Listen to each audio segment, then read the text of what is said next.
Hey guys, welcome back to another Tradeit video. Today we're going to be discussing the maps in CS2 and we're going to be going through a bunch of different ones, not just the competitive ones. There are also different maps for casual, deathmatch, and we might even discuss some community maps. So let's hop straight into things. Now for CS2, there are a series of what we call active duty map pools in the competitive pool, and as of right now it has recently changed from Overpass to Dust 2. Now the map pools are changing a bit more consistently these days, so this might be a little bit out of date depending on when you watch it, so just keep coming back to it, but we should discuss most of the important ones, and we're going to start off with Mirage. Now Mirage is a favourite among most of the players in CS2, everyone's played it to death, and for that reason you can kind of read into the fact that it is a well balanced and kind of adaptable map, and it kind of accommodates itself both to kind of casual play, just running around the map getting kills, but also it does lend itself to some tactical play with the different stages of taking map control, whether you want to go for A execs or B execs, or maybe take middle and try and split either of the sites. There's quite a lot of variety in there that you can do, but it has been done quite a lot, so that might play into some people's unenthusiasm about it. Of course, it has a very distinct layout with kind of three main channels through mid, the A side of the map and the B side of the map, and they're also connected via connector and underpass as well as short. So there's a lot of different variety in how you can actually end up at the bomb sites, and it also gives good opportunity for fakes and different things like that. Mirage stems its origins from the Cyber Athlete Professional League, and it has lasted for years and years and years, even going back to previous versions of the game. So it's kind of like a staple of CS2, similar to Dust 2 that we'll come on to in a moment. It's kind of just been around forever. And it kind of feels like it's never going to go away. Alright, now on to the new kid on the block, Vertigo. This has been one of the most recent adaptations in terms of the recent updates, but it has been in the game for quite a while through different versions, so it's not quite the same version that you'll see today. And even going back to previous versions of the game. So yeah, after an 18-year absence, Vertigo is back. It's reintroduced as a kind of divisive map that splits opinions right now, but it relies heavily on getting map control, especially towards ramp and now maybe towards middle, and it introduces a lot more of a vertical aspect to gameplay, whether you're taking a ramp and having to look up and down the ramp, or even trying to get some kills on the B side of the map with the B stairs verticality. Its layout conduces people to have to adapt and have to rotate very quickly. It's very much a Newton's cradle kind of rotation system where the CTs will like shift back and forth and kind of rotate over based on that. Now, while Vertigo might be polarizing in terms of opinion, there's no denying that it's definitely added a new variety, a new flavor to the game that we previously might not have had, barring maybe Nuke. It's an excellent choice for players that want to test their aim, because it's very vertical, and so vertical aiming will kind of really test how good that is. And it's also quite unique, so if you want something to mix things up for you, if you don't want to be playing sandy, dusty maps like Anubis, Dust 2 and Mirage, then give Vertigo a try. Now moving on to the other vertical map is Nuke. It is one of the most fundamental maps of the game. It's dating back to almost the game's conception in 1999, so before the millennium, and it represents a challenging kind of dual level aspect with the bomb sites pretty much on top of each other, with a few different routes of getting from one bomb site to the other. So it's very, very reliant on CT side rotations if you want a good CT side, and if you want a good T side, it's all about exploiting those rotations and working together as a team to kind of push and pull the rotations away from the bomb site that you want to go to. So this map requires a lot of utility, a lot of positioning, and good coordination between the T side to be able to pull off good rounds, and again, good utility and good rotation on the CT side to be able to get into the right places at the right time. It is a very challenging map for new players, but it's definitely one that you want to get good at because it is showing more and more playtime across maps, even in just casual play, and it's also quite fun. if I do say so myself. So make sure you give Nuke a try if you're new to the game. Try and learn the positions, learn some utility, and you should have a bit of an easier time. Another new map is Ancient. It has been added fairly recently across the lifespan of the game, and it showcases a more distinct kind of colour scheme of green with a more of an Aztec theme to the map. It has a layout that did traditionally favour CT sides, especially taking middle control. However, recent balances in the map, including the spawn changes and other things, have made it a bit more balanced. It might even favour the T side a little bit, but this map emphasises kind of 3 main channels or areas of the map that you want to take on both sides. That's A main, there's middle, and then there's B lane. So A main is about the tunnel system in A. You don't need too many players committed to that area to hold it, but it's more about getting the information to buy time for rotations. Then there's middle. Middle is probably the most important area of the map, but it gets increasingly hard for the CT side to hold that area of the map over time. And then B lane, it requires a lot of resources for both sides to maintain control, but then again, it is one of the most important areas of the map, because if you don't have B lane, you pretty much can't go B as the T side. It is a really fun map, and it does challenge you with aim. It's pretty non-vertical, it's pretty linear across left and right, so that does lend itself to people that lend themselves to aim stars, but it is actually quite useful to learn utility on this map as well, especially as the meta has changed over time. So if you want to have a good Ancient, then I would maybe learn some Jaguar utility, learn how to take map control very early on, and you should have an easier time. Number 5 is Anubis. This is pretty much the newest map in the pool. I've said that quite a lot, but this one genuinely is a very new map in the pool. It's community created, and it has a bit more of a maze type system. There's not quite the defined 3-lane system that we might see on something like Mirage, but it does have somewhat of a 3-lane system between going towards the A site, middle, and B site.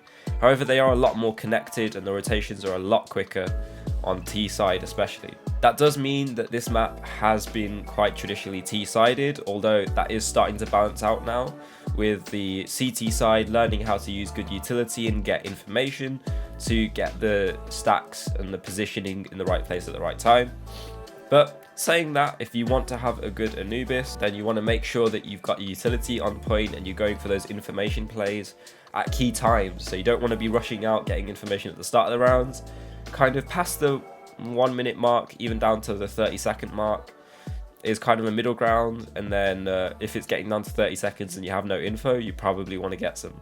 And then on the T side, to want to have a good T side, definitely learn some good utility for site execute, and coordinate well with your teammates, because the rotations really can be quick. So it's quite easy to fake one side and go to the other, and so on and so forth.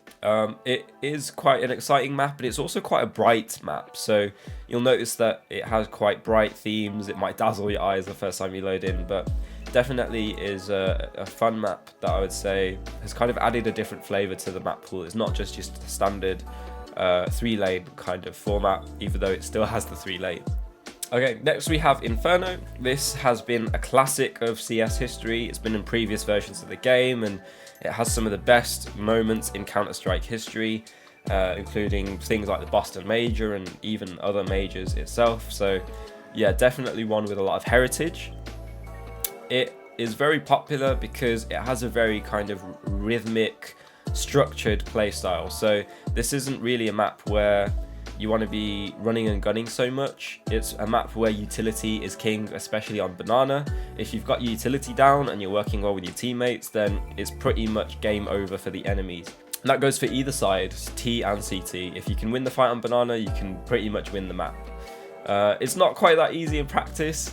There is other challenges like getting apps control on A and even top middle towards A on both sides of the map, but yeah, it's an absolute classic. It favors kind of bold moves, so once you've got the utility down and you've got that initial map control on either side, then getting out and getting those entries with good flashbangs is absolutely key for this map. So you need a little bit of coordination, or at least you want to be a good support player maybe for your teammates if they're, you know, not well versed in utility, and that'll definitely help you win some games. But yeah, it's one of the kind of best maps in the pool in terms of balance. and it's probably one of the best if you're a new player and you just want to kind of learn things in the game. Just pick up some utility, learn how to use it, maybe watch a few pro games so you can learn rotations, and you're pretty much set to go. Alright, now we have probably the most iconic map for Counter-Strike, and that is Dust 2. That's recently come back into the active map pool from the bench, replacing Overpass, and it's kind of divided opinion. There are a lot of people that don't like it because it's very, very simple, and that can make it a little bit too kind of bland in terms of strategy. Other people love it because they love simplicity and they just want to go out and kill some people, shoot some heads. There are very much a rigorous 3-lane setup going on here with middle, B tunnels and A long, and then there are connectors through B tunnels and A short. But it's a very, very simple map. You can kind of pick it up straight off the map, off the bat, if you're new at the game. Middle is probably the most crucial area, but if you're working together well and rushing as a team, then just going straight A or straight B on the extremities can also be very effective. And utility isn't so much of a necessity here if you can have good aim, but at the same time, with any map in CS2, utility can often be the difference maker. So still, I would learn some, or recommend learning some. It's probably one of the most popular maps, and it's one that you probably can just hop straight in and have some fun games on. So now we've gone through the active duty, we'll talk a little bit about the maps removed from the active duty pool, and that's namely Overpass. Overpass was one of the most popular maps, although maybe not so much in recent history. It's a very unique map in that it doesn't really have 3 lanes at all. It has a kind of A side of the map and a B side of the map, including connector for some people, but it's very much relied on executes and taking map control at different stages. Again, utility is pretty king on the B side especially, but yeah, it kind of divided opinion when it was removed, but for better or worse, we now have Dust 2. Overpass, one thing I will say about Overpass actually, it does have a very storied history, especially previous majors with the Fnatic boost and so many other controversies. So yeah, it's definitely changed a lot over the years. It's been removed for now, kind of a shame, but that's where we stand. So now we move to the out of active duty, and we're going to move in towards the casual. Now in casual, we of course are going to have the same as the active duty, so we're going to have Mirage, Vertigo, Ancient, Inferno, Nuke, Anubis, Dust 2, but in casual there are 2 other maps, and that is Overpass, that is the one that was just removed, and there's Office, which is the only hostage map I think in casual modes. Now, for those of you that don't know, Office also has a very long history in Counter-Strike, going back to previous games, but being a hostage map, it's not been very popular in this game, as the hostage game mode kind of lends itself very strongly to the T side. That's just due to balancing for the normal kind of competitive play with the bombs. So it's up to you. Some people love it, some people hate it. And then moving on towards the deathmatch maps in CS2. Deathmatch maps are a little bit different to the active duty, as in they don't really have bomb sites. They're just maps for you to run around and have fun on. So the deathmatch maps are Italy, Baggage, Shoots, Office, Canals, Lake and Short Dust. Some of them have quite long histories, some of them are quite new additions, but they're all quite fun if you just want to hop in a deathmatch and kind of try something different if you're tired of the active duty map pools in competitive. Now the remaining game modes, we're going to talk about Wingman. Now Wingman offers a kind of twist on the classical competitive play. Wingman is a 2-on-2 version of competitive, and it offers pretty much all of the maps in active duty, but there are some extra ones in there, so Overpass is also in there as well. And the twist with Wingman is, instead of having the full map to play on, you're just going to have half the map and 1 bomb site, since it's 2 versus 2.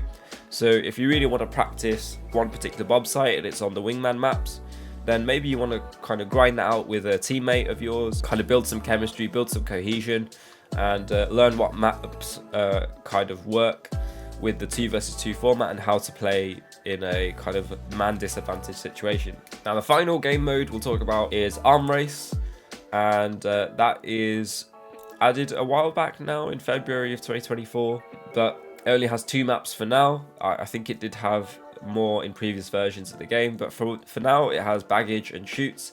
Arms Race is a pretty fun game mode, especially if you're just learning the game. It gives you a good variety of guns to be using, so definitely one to check out if you just want to have some fun, just want to practice a little bit and learn some new guns. So yeah, that's about going to round out the video, guys. That's just going through the CS2 maps. I hope you enjoyed. I hope you learned something. If you enjoyed the video, make sure to like and subscribe. Pop a comment down below for your favorite map or your least favorite map, and I'll see you in the next one.